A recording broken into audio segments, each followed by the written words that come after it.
मरणावस्थ असलेला मनुष्य, जो माणूस मरणाच्या दारामध्ये टेकलेला आहे, मरणावस्था असलेला माणूसाला पहा, मरणावस्था असलेला माणूस एका आथरुणावरती खिळून बसतो माता माऊलींनो, आणि आथरुणावरती खिळून बसल्यानंतर त्याचा प्राण नावाचा वायू कंठामध्ये येऊन त्याचा प्राण हा कंठामध्ये आलेला असतो.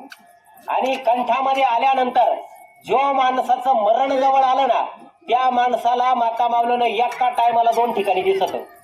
बारीक माहिती बरं का, तुम्हाला कोणी सांगणार नाही.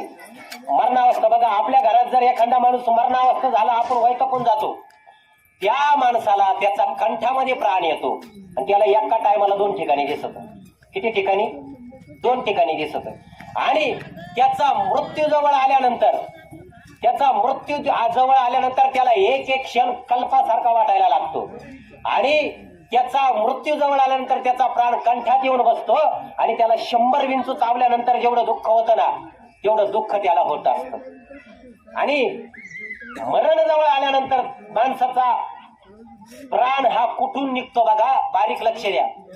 आता मेलेल्या माणसाच्या तुम्ही जवळ बसल्यानंतर काही माणसाचे मेल्यानंतर डोळे उघडे असतात पा, मग ते आपण हाताने झाकतो. काही माणसाचे मेल्यानंतर तोंड उघडं असतं पा, मग ते तोंड आपण झाकतो.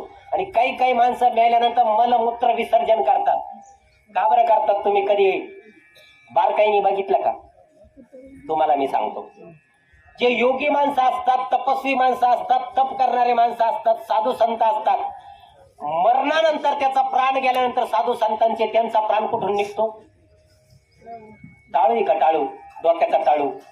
जे साधू असतात, भव्य कपडे धारण करणारे साधू संत असतात, मरणानंतर त्यांचा प्राण हा टाळू मधून बाहेर निघतो.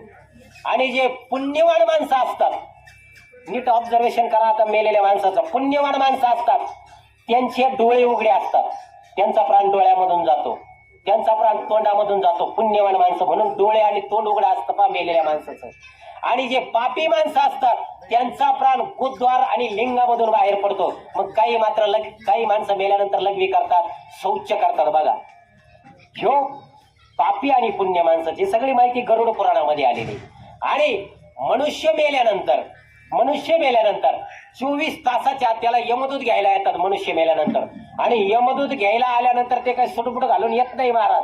11 त्यांची नखं वाढलेली असतात, केस लांब, हातामध्ये यमदंड पाश असतात. आणि माणूस मेल्यानंतर त्याचा जो जीवात्मा ते खेचून घेतात, त्या जीवात्म्याला यमदंडाच्या पाशामध्ये त्याला बांधतात आणि 24 तासात त्याला यमाच्या समोर उभा करतात. त्याचा सगळा आलेख वाचला जातो, तिने काय आयुष्यामध्ये केलं, सगळी नोंद आहे वरती.